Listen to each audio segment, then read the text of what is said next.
This video is going to be a comprehensive film study attempt to look at Tony Jefferson, the veteran safety who is a free agent at this point in time as that process begins to play out for 2026. He's been a great story in the NFL for 2 years with the LA Chargers.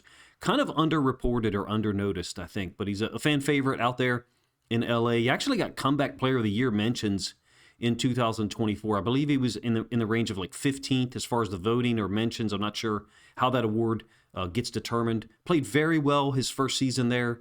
Jesse Minter's first year as a defensive coordinator with Jim Harbaugh, And then Jefferson followed that up with an even better 2025. You may not know about it. I get it. I understand. Most people overlook a 33 or soon to be 34-year-old safety that was retired at one point. You shouldn't. There's, I think, going to be at least 4 teams inquiring about his services that I've identified, places he could help in 2026, either as a full-time starter, a part-time starter, a guy who could rotate in strategically. First of all, he obviously knows the system that Jesse Minter uses, the terminology, and look, he had great production in 2025. 4 interceptions, 7 PDs, also 57 tackles. He's involved heavily. I did have the one disqualification against the Chiefs. Uncharacteristic for him, if you ask me, as a guy who's very smart, balanced football player, shows up on time. And I don't mean to meetings. I mean on every play, whether it's a run or pass. I'm a big fan. I have been a big fan for years. He was an undrafted free agent out of Oklahoma in 2013. It was kind of surprising then for me. I did a video on him after 2024. I think he was a free agent at some point during the offseason between 24 and 25. This one got delayed. Maybe it's perfect timing, right? Free agency starts soon. You would think that I'm going to advocate for a return to Baltimore, right, with Minter as the new head coach, presumably the same system and calls, but I actually have at least one other fit that I'll propose for Tony Jefferson. We'll get the film started here. This is going to be obviously his game-winning interception against the Philadelphia Eagles. I believe it's Week 14 of the 2025 season. So we're in overtime. The Chargers have gone up by 3 with a field goal, and you got a twin slot formation for the Eagles. So receiver, Devonta Smith, and tight end set up into the boundary. Just so you know, Goddard, the tight end who's set up into the boundary, he's had 2 catches in a row. The last 2 plays, I'll actually show you one of them. A quick tackle by Tony Jefferson here in a moment. It's a 2-read or palms variation, if you ask me, into the boundary. You got a right-handed quarterback, a little bit of an RPO look, if you ask me, from the Eagles. So an out route by 2, the tight end, is going to draw the attention of the corner, Tarheeb Steele. And then you got a high-low concept, essentially. Steele makes a great play. He's a Maryland player, and you would say Jefferson is the beneficiary of this. I don't think so. I think Jefferson consistently puts himself in position to make these kind of plays. And what I mean is, once the ball is tipped by Steele, because of the quickness of Tony's reaction, basically understanding the half-field coverage call, Khalil Mack is unblocked. Running back is crossing Jalen Hurts' face, potentially as a give. Makes it kind of look like an RPO. Khalil Mack is unblocked, so he'll put immediate pressure on Jalen Hurts. All of those things combine, to create the turnover, the interception that ends the game to seal the Chargers' home win. But what I like is the immediate reactions, the ability to recognize the route. Look, Devonta Smith's got a 2-way go. Were there no pressure? Is this ball going to arrive sooner than maybe Tony can? Perhaps. All I know is Tarheeb Steele makes a fantastic play to get his hands on. I'll give you the end zone angle.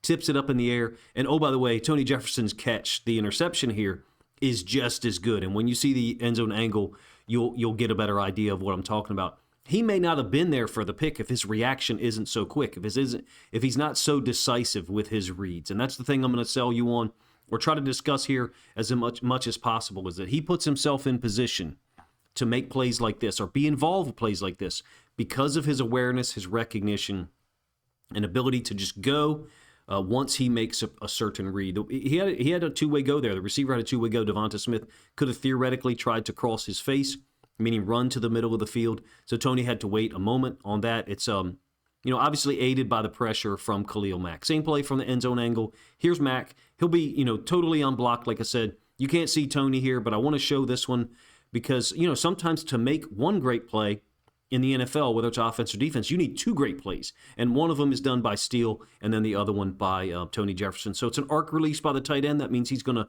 move to the outside of Khalil Mack. He's not going to either A, step to Mack to try to block him, or B, go up to the front side inside linebacker to block. He's actually running a route, which is why I said it's, an RPO look, even though I'm not sure that it's necessarily actually an RPO choice here for Jalen Hurts. The offensive line is all run blocking. You get a couple of combos on the defensive tackles. Left tackle is stepping to the field side, outside linebacker or edge defender, and then Jalen Hurts keeps it, and you can see Khalil Mack fronts him up immediately again. Tony's off screen for you. Presumably, Mack is the read man. Keep this in mind if you ever, look at plays and say, why did they call that? This is like the 64th play of the game, something like that. I could be wrong in the numbers for the Eagles. I actually may be thinking of a different game. My apologies for that. But they may have an idea of how Mack is going to react at this point. Leaving him unblocked numerous times, have an idea of what he's going to do, and have thought, okay, we're going to get Jalen Hurts time. Well, he can't hit this route because the corner is there to deal with this. It's Tarheeb Steele. But then he falls off, and because Jalen Hurts can't get much on this, Steele is able to get a hand on it, tip it up in the air, and that's what I'm talking about, that Tony has to reach behind him to make this interception. He deserves it. It's not just a tip that he doesn't deserve credit for. The reaction, the read, the decisiveness, and then the ability to finish this off, moving to his left, our left on the screen, reaching back across his body to make the game-winning interception. And he gets tackled by a teammate. I think it's Dalen Henley. To me, it's a limited mindset to act like these guys don't deserve credit for being as prepared and as quick with their reactions to put themselves in position like Tony Jefferson did here. And that's consistent across the film. It was consistent across the film in 2024, which is the reason why I've done 2 or 3 of these videos to show respect. So moving forward or backwards, I guess, chronologically for the season, week 2, his awareness during the play, understanding of the concept, what's happening, mid-play awareness, and then ability to understand the geometry or width of the field. So Tony is down here at the bottom side of the screen. He's generally a left side safety for the Chargers, but Minter's system, just like Mike McDonald, has multiple looks. Sometimes he'll just be set to the field. Sometimes he'll be set to the right. It doesn't matter. Tony Jefferson fits in all of them. So here's the original concept. A deeper out route by Donta Thornton, really fast rookie receiver this past year. I think like 6'5". He's actually from Maryland, Mount St. Joe High School. A little bit of a whip route, China out by number 16 to the bottom side of the screen. And then Tony's all over this route. I'm talking about the one from Donta Thornton that I have spot shadowed or I've drawn up here in blue. He's all over this route. If there's no pressure on the quarterback, it's a 4-man rush scheme, a variable rush scheme. If there's no pressure on Geno Smith, is it possible that feet set, right foot with his cleats into the ground, he's able to fire this ball out to Donta Thornton before Tony can get there? Sure. The thing that I like about the way Jefferson plays, A, doesn't give up big plays. B, he's able to put himself in position to break on routes and arrive either as the ball does simultaneously or just afterwards to be able to knock the ball out. And you'll see a couple of examples of that later. Now, that's not what happens. The ball's not thrown here. Geno Smith actually ends up scrambling, and this gets crazy, but it's very subtle. And this type of thing, it's great. It's why the all-22 angle is so great and so fantastic, is that you can see little things like this, like him pushing or nudging the receiver out of bounds. The ref will actually throw his hat down. Keep in mind, this is 3rd and 6, I should say. You could reserve the right with the previous play to talk about Tony, being the beneficiary of a great play by Tarheeb Steele. I still think the interception and reaction is worthy of mention. You can't criticize or minimize this at all. This is a rookie wide receiver who's 6'5", Donta Thornton. Tony was able to push him out of bounds and then make a play on the ball. This is a pick, by the way. You will get the end zone angle. You don't really see it perfectly here, but you will from the end zone angle. Just tremendous awareness, body control, being able to track the football, and then the athleticism and the balance to make the play. I've been watching a ton of draft film, like all of us, preparing for the 2026 NFL draft. If you saw this pick by a player who was going to be available in the 3rd, 4th, or the 5th round, you'd want him on your team. Tony Jefferson happens to be 33 or turning 34 years old. I think we should want him on our team as well, whether we're Ravens, Lions, Seahawks fans or not. Same play from the end zone angle. Like I said, it's a 3rd and 6, and it's going to get a little crazy because of the way that the Chargers play defense under Jesse Minter, the way they did. Very similar to Mike McDonald with the Seahawks. If any Seahawks fans are checking this one out, it's chaos, right? It ends up being a 4-man rush, even though you've got 6 guys lined up here. It's really a dime look for the Chargers. You've got 2 edge defenders, 1 inside linebacker, 1 dime linebacker in the case of Derwin James. For the Seahawks, that would be Nick Manwari. Oftentimes for the Ravens, it's Kyle Hamilton. In any case, leads to pressure. Derwin James is really running a pick stunt. Really immaculate design, if you ask me, with what this defensive tackle does to occupy the right guard. I know I'm getting off the beaten path here in terms of what we're talking about. And then Derwin James's blitz is going to go to the inside shoulder of this tackle, and it's also going to occupy the third down running back for the Raiders. So what that does is clears a path for 45. It's a great organization of scheme, dropping those guys out again. It's a 3rd and 6.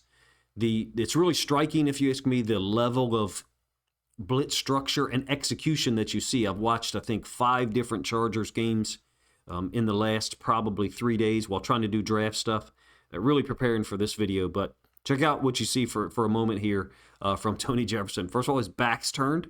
You also do have the ref's hat has been thrown down. You can kind of see him here. His hat is off. So it makes it more amazing, if you ask me, that Tony's able to turn around, make a play on the ball in front of or over top of, however you want to call it, attached to a 6'5" rookie wide receiver like Donta Thornton. It's not an accident that he's making plays like this. This is what the film shows from 2025, and it really fits with a couple of other games that I've seen from 2024 that I'll mention a little bit later and actually show some film of.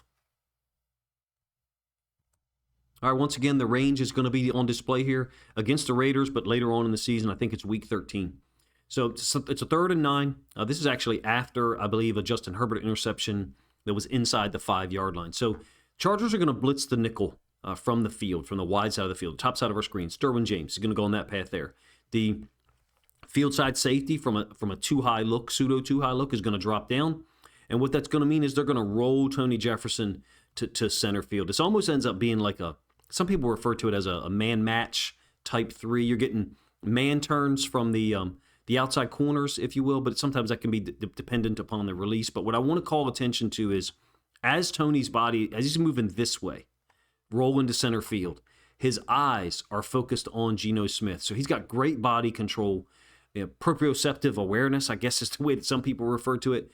It's a exquisite play by the corner up to the top side. You really won't see it great from this angle, but you will from the end zone, which I'll show you in a moment. Basically tips the ball, and as a result of Tony being, if he's a step slower or a step and a half slower in his commitment to go to that side of the field, I'm talking about Tony Jefferson right here, then he doesn't make this pick. This ends up as an interception. He wouldn't be there, okay? He'd be back here a little bit, and as such, very similar to that Eagles play, the game-winning interception against the Eagles.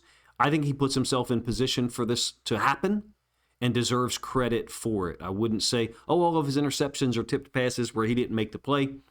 You have visual proof that it happened often enough that it's not anomalous, if you ask me. 4 interceptions in 2025. He's got coverage and scheme versatility, and in my opinion, has retained enough of the athleticism to get there, to make plays on the ball. You'll see some more examples of it.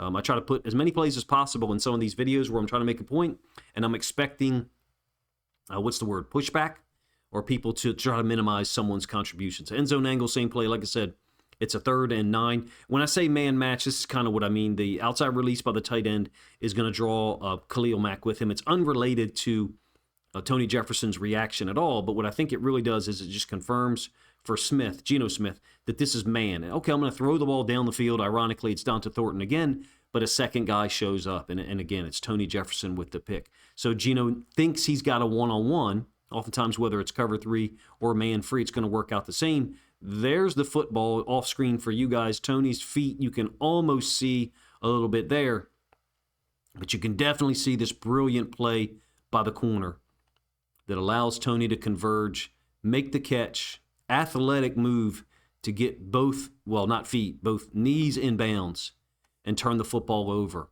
Still able to play at a high level, which is the whole point of me doing this video. I'm super excited about the draft.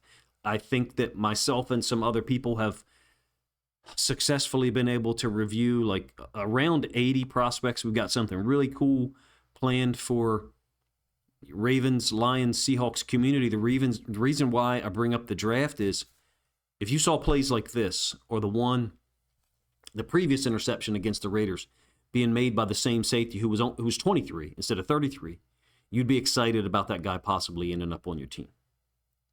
Another interception, this one against the Dolphins. It is a tipped pass. It's going to be by Tarheeb Steele down here at the bottom of the screen. Tony's going to be spot shadowed in yellow. Kind of roll with the motion. It's a 21 personnel group, so I think it's Alec Ingold who's going in motion, and the Chargers are dropping down the field side safety, the top side safety illustrated by that purple line, and then Tony's kind of rolling to center field. I don't want to say anticipation, his recognition. He sees the concept. There is a attempt by the Dolphins to run this kind of one-man screen. Some people call it escort, whatever, but there's no play fake associated with it. So Tua's just looking down here to the little slant. People call it glance, whatever phrase you want to use. Tony actually sees it. So I'm gonna rewind this multiple times. Try to focus on Tony as the middle of the field free safety. He actually sees it, puts his foot in the ground to come downhill, then hesitates. He's like, why isn't Tua throwing the football? And I'm questioning it as well. Why isn't he throwing the football here? To get it into this window. And by the time that he does, ball ends up, the timing is off a little bit. And Jefferson, once again, put himself in position to catch a deflected interception. No yak or no yards after the catch here. He's got exquisite recognition, if you ask me. Actually, he saw the route developing. He saw that Tua probably should have thrown it and then hesitated again because, for whatever reason, Tua didn't.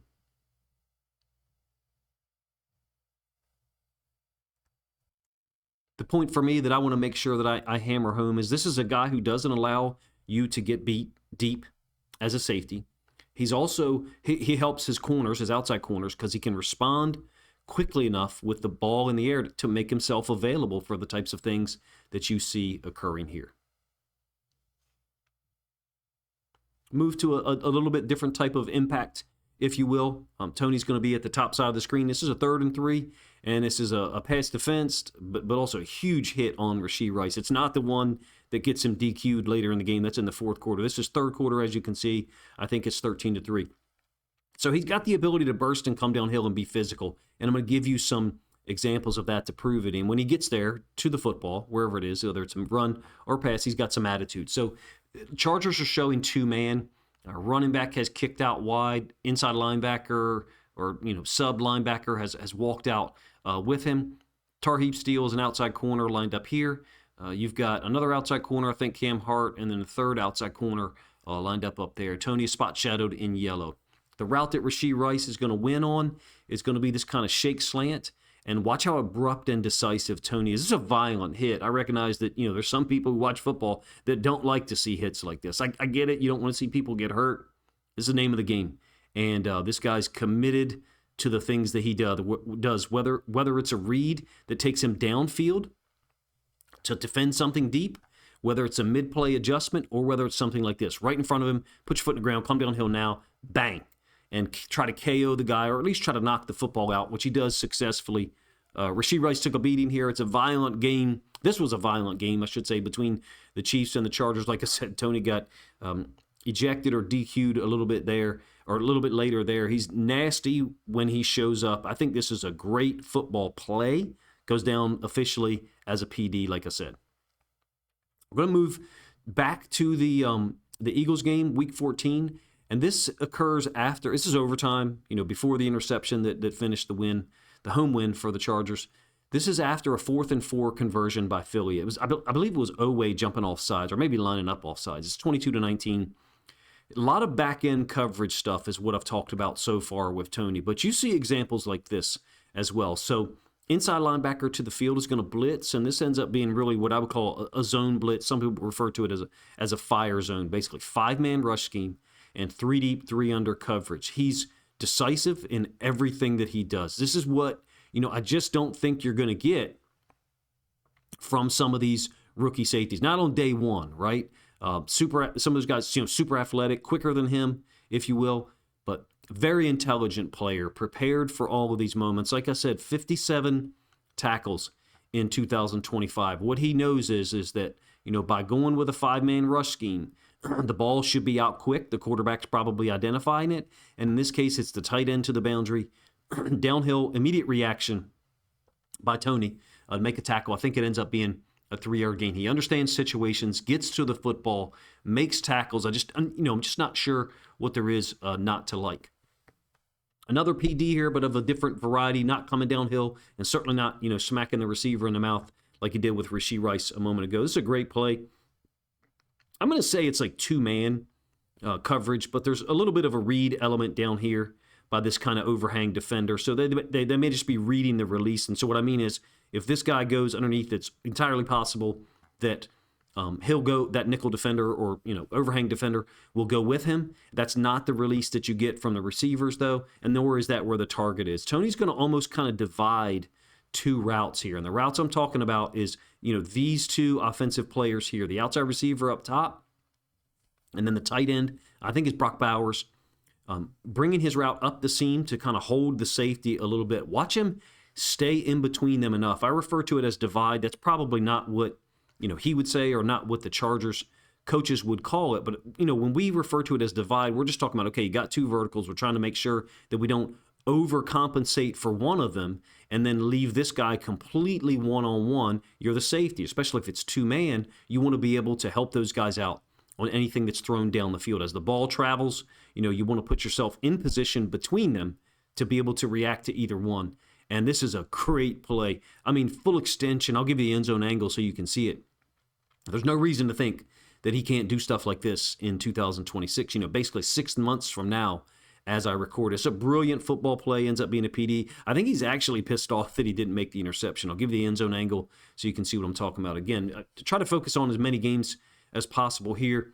This one against the Raiders was way back in week 2. End zone angle, same play. Like I said, it's two-man because you've got, Derwin James is a dime linebacker, if you will. He's lined up over Brock Bowers. Geno Smith's going to kind of pump fake a little bit to his left, and it doesn't do anything to hold Tony or the other safety at all, but he's just trying to get guys looking at him and maybe reacting to that for a moment. Doesn't work at all. It's two-man, so the safeties are responsible for being at depth. You can see Tony's feet here. That's the outside receiver's feet. That's Brock Bowers' feet.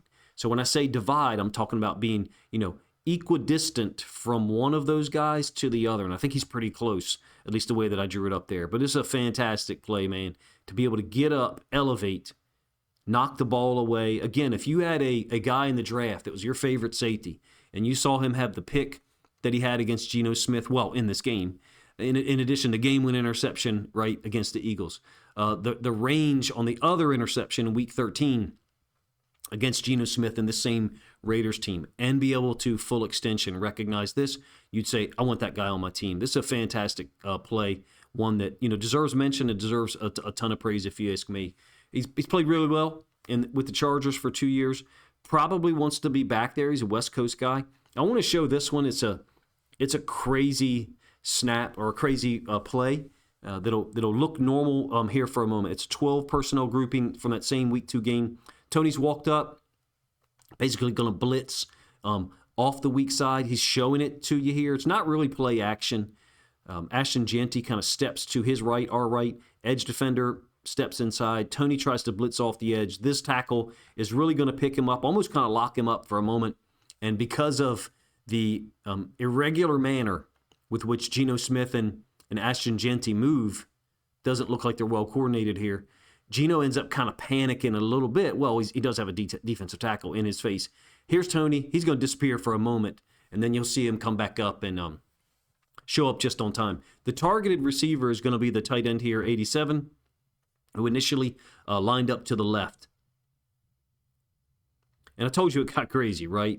And that Tony would end up off screen. This is the target, both of Geno Smith and Tony Jefferson. Tried to set it up for full impact because when he shows up, he hits hard.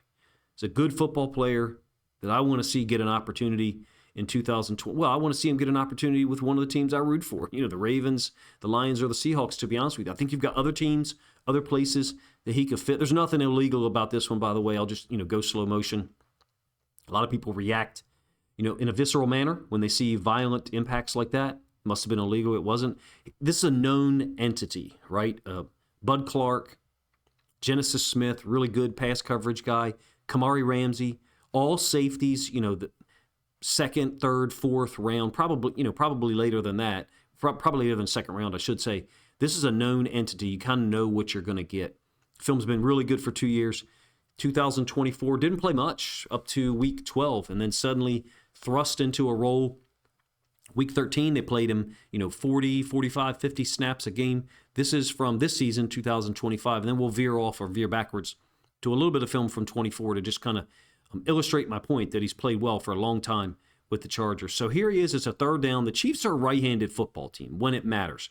You oftentimes get, if we had a mirror image, if those three receivers up top were on the left-hand side for the Chiefs offense, basically the bottom side of our screen, that's generally what you're going to get. You're going to get some type of vertical from a 2 or a 3, and then a layering of routes over the middle. That's what Tony Jefferson is really looking for here. By the way, that's not what happens. These are not the routes that actually occur.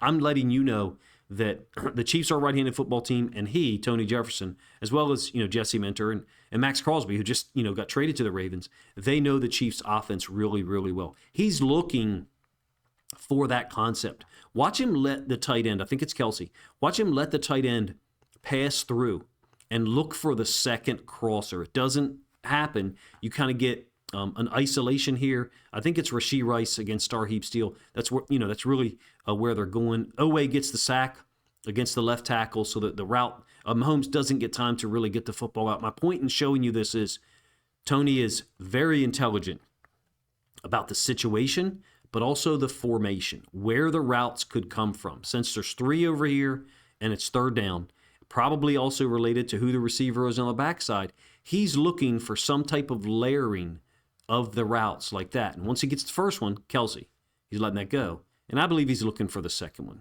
He may give a different explanation if you were able to ask him or press him on it. My point is, I think this is a guy who knows the team he's playing against, well, in this case, the Chiefs, and understands what they tend to run in those situations. Again, they face the Chargers twice a year. I think he's like a coach on the field at this point. Now let's get into the communication of these guys. This is actually 2024 film, Week 16. So Bo Nix is a rookie here. I just want to show that he's been doing this stuff for longer than just 2025. He's a half-field safety here. He's going to take away a corner route. Now part of that is there's no work up here to this side of the screen for the top side safety. I think it's Derwin James, but I could be wrong. Basically, the nickel is going to blitz, going to be almost, pretty much man on number 1, and then they're going to funnel with the inside linebacker on number 2. Basically, wall him off, I guess is another way to put it. So he's immediately threatened, or he's threatened by a vertical by 2, a free release, since the nickel is blitzing. There's no work up top for Derwin James. Again, I could be wrong. It might not be Derwin James, but it certainly looks like 3 to me. And watch him, James, signal to Tony. And what I think is happening here is he's obviously saying something as well, letting Tony know, hey, if this guy crosses your face, I can help out. I can play this side of that post route, whatever, however you want to refer to it, and then Tony could triangulate it or leverage it, and those guys could really sandwich that route between them. It could just as easily be Tony communicating this. In this case, I think Bo Nix sees it. He recognizes that route is not there. Tony's off screen for you guys right there. So, you kind of miss him when he turns his hips a little bit, and then he comes back into the screen. The idea here is that this route is not open. Bo Nix throws it. It's related to the awareness that these guys have in the communication. I think Minter's system, Mike McDonald's system, sets up well for guys to play on the back end who maybe wouldn't play as well or as consistently in a heavy man structure. Maybe they're not built for those types of situations, but you have an intelligent football player here, basically takes the route away. Is he targeted? Does he get a statistical credit? I don't care. What I'm trying to illustrate to you guys, and maybe my own vocabulary or limitations have prevented that communication from happening or that flow from happening, he's very prepared. And these guys made a push call, whatever word they used. This safety communicated to Tony, hey, you can push over and take the corner route or take a vertical because I'm there to help you if this guy crosses your face and comes across the field, because there's no work for me over here. Perhaps a backwards explanation, or I went in the wrong direction. Feel free to let me know in the comment section. I think these guys have been well coached. And Tony Jefferson, to me, wherever he shows up next year, but specifically if he stays in LA with, I think it's Chris O'Leary is the new defense coordinator there, or if he was to come to Baltimore, same system presumably with Mike McDonald, or with Jesse Minter, then I think Tony Jefferson just basically fits right in wherever you need him. Moving forwards or backwards a little bit, still 2024, we're into the AFC playoffs. I think the divisional round, pre-snap communication is constant. And you see these guys doing it. Triangulated nature, generally talking about guys to the boundary because the nickel is set up to the field. Once again, it's Derwin James. So he's going to take away a route. And the route that he takes away is tight end in cut. So it's this kind of orangish brown route here. The out route by, I think it's Hutchinson, is going to be handled by the inside linebacker. First to the flats, whatever the rule is called. But in this case, my point, the reason why I include this one, it's a 2nd and 10. And Tony's immediately identifying the concept, sees the release of 1 and 2. He's not staring here. So much conversation is staring at the quarterback, looking at the quarterback. You read routes, and you can put yourself in the right spot. Doesn't mean you never stare at the quarterback. There's certainly a time to do so. This, I think, is a situation where the coverage leads to the sack. It's a really nice stunt on the bottom side by the Chargers. I'm talking about this defensive tackle getting upfield, and then Khalil Mack folding underneath. But C.J. Stroud is looking directly at the top side of the screen, where the inside linebacker is taking this route, and Tony Jefferson is immediately wiping out this route here. CJ's got nowhere to go with the football. 4-man pass rush, gets home. That's kind of the idea, right? Sometimes the defense works front to back. The pressure up front wins so soon that the coverage doesn't matter. What I see Tony Jefferson doing is playing a role with taking away routes such that the pass rush has a little bit more time to get there. A very similar dynamic, I think, to what exists in Seattle with Mike McDonald. So last play that I'll show you, and it's a half-field look by the safeties. It might end up being quarter, half. It almost is like man up top. Actually, Tarheeb Steele ends up getting beat here. He was a rookie during this film. He's a fantastic corner from University of Maryland, like I said. So it's trips. The number 3 receiver is the tight end. He's going to stay in the block. Again, 24 film because you see Bosa as the D end. And this receiver right here, the slot, and what he's trying to do, I think he's trying to get Tony to turn his hips, in some manner this way. Not trust his ability to keep up with a potential vertical. It's a free release, all right? This receiver, good, it's a 3-way go. He could run directly up the hash. He could run a corner route. He can run a post. Whatever he wants to run. There's no one to impede him. Tony's got to stay on top of that. He's got to get depth, and he doesn't open his hips up at all. I think Bo Nix is absolutely looking there for a moment. I think originally Nix is looking up here, and then he's just trying to confirm to the bottom side. You'll see Nix's, I'm not giving you the end zone angle. You'll see him look down here to the other side safety. I'm talking about that guy right there. And so as a result, he's like, okay, I can't go to the front side because Jefferson, the field side safety's there. I'm not going to go here because the boundary side safety's there. Let me go up top. It's an out and up. Like I said, a lot of separation created. My point is Jefferson takes away routes.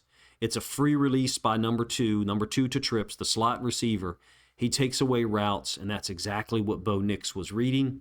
He was looking for the isolation. He found it. It's going to be a great play by Tarheeb Steele.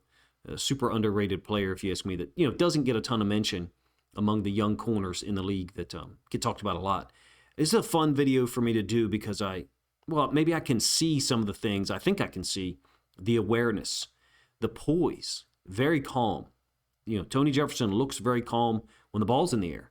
Witness, the interception against Dante Thornton that I showed you in the far right, bottom right corner of the screen from the All-22, bottom left when we went to the end zone angle. There's a ton of good film here. It's one of my favorite videos to do. I haven't been able to do a ton of film study videos lately, just no time. I hope this guy gets a lot of opportunities or offers. They would obviously be low level as far as salary compared to so many other players. The obvious landing spot is Baltimore, right? Minter's bringing his defensive structure. Weaver's the defensive coordinator, would surely like some veteran guys who are familiar with the scheme and the calls, checks, be a coach on the field. I would still look as a Ravens fan to draft a Bud Clark, a Genesis Smith, someone like that, either in the 4th or if, for some reason those guys made it to all those 5th-round picks that Baltimore has. I think Tony Jefferson's a great fit with the Ravens. I really do. He's a West Coast guy. I think San Diego area originally, somewhere around there. So he might want to stay in L.A. I think he gets calls this week. I did this video as kind of a follow-up to the 2 that I did after 2024. Actually, it was 3. I want to mention this. Week 3 of the 2024 preseason, I did a Tony Jefferson video because he hit one of the best football games you'll ever see. Again, he came out of retirement from 2023 not playing, and the Chargers gave him an opportunity. The Harbaugh link perhaps is the reason why. And in week 3, against the Cowboys, preseason 2024, 2 picks, interceptions. He had a forced fumble. I think it was down the field, like in the middle of the field, a hit over the middle. He also had a sack, and all of that's great, right? The numbers. Something else? He played 90 snaps. No, it was 88 snaps that day. I think the Chargers were trying to highlight him for the rest of the league. Okay, we want Tony to get an opportunity somewhere. We'll let him play, show what he can do. It was a monster game. Feel free to look it up yourself. And then they kept him. Maybe as a result, he didn't get his opportunity until week 12, 13 from a full-time standpoint. Played well. They ended up needing him for 2 years.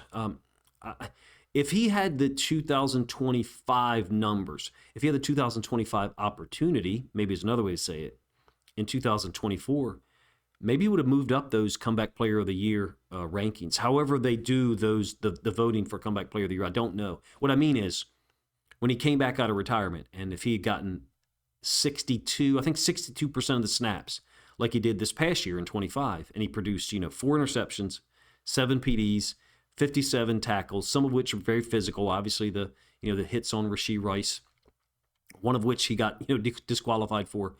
Smart, timely coverage. I think he could have been Comeback Player of the Year in 24 after coming out of retirement. I think it's a great story. I was already a fan. I would like to see a Ravens reunion selfishly, but I think he gets opportunities elsewhere. Maybe the Giants with the John Harbaugh link. Return to the Chargers is another opportunity. The Mike McDonald system is similar. Kobe Bryant, who knows how that's going to work out for Seattle. A low-cost option, Tony Jefferson, low commitment, 1 year, maybe a salary structure that allows them to get rid of him if a rookie, comes on once they get familiarity with the system. I think there's an underrated place here, and it's pretty obvious. I think it's the Detroit Lions. Kirby Joseph has a knee issue that's recurring, or maybe they're still trying to figure out what path to go as far as the treatment. Brian Branch is an unbelievable, I think, top 5 safety in the whole league, maybe top 3. He's got the Achilles injury he's recovering from, so won't be back until late 2026, if at all. Tony Jefferson's someone that he could get you there, get you to later on in the year when one or both of those guys is available, or he could play it out. But the problem is the Lions' defensive structure is very different. They're very man-centric, and so that's part of the reason why Kirby Joseph's been so amazing there, is that they play man and Kirby goes with the quarterback's first read and he goes and gets the football. I think Jefferson would be really good at that as well. The Minter-McDonald system probably is a better fit. I don't know that the Leary or O'Leary guy with the Chargers is going to keep everything the same. If he does, terminology-wise, West Coast guy historically, could continue the story there. Can't blame him, right? The whole age thing, 33, 34. Hey, I remember some Ravens fans' comments after we signed Derrick Henry, meaning, in the 2024 offseason or before the 2024 season. This guy will be 34. I'm interested to see the opportunities he gets. I think he can still play. And I'm hopeful to play, any small role, and just pointing it out to people that he's had a great year in 2025 after a very good year the season before 2024. 12 years in the NFL, I believe, if I did my math right there. 12 years after going undrafted out of Oklahoma, I guess. It's really cool to see him still contribute, and I would enjoy any feedback on the video, as well as if you think I'm overstating his play. I mean, the film doesn't lie, right? It's there. The stats don't lie either. It's a guy that can still contribute to a winning football program. Appreciate you guys' time, man. If you enjoyed the video, please let me know in the comment section. Number one, and number two, regardless of what fan base you're a part of or what team you hope Tony Jefferson goes to or doesn't, if you think other Ravens, Lions, Chargers, Seahawks fans, whatever, would enjoy this film study look at Tony Jefferson and some of my commentary, then please consider grabbing a link to this video, sharing it out on social media to help this content get more reach.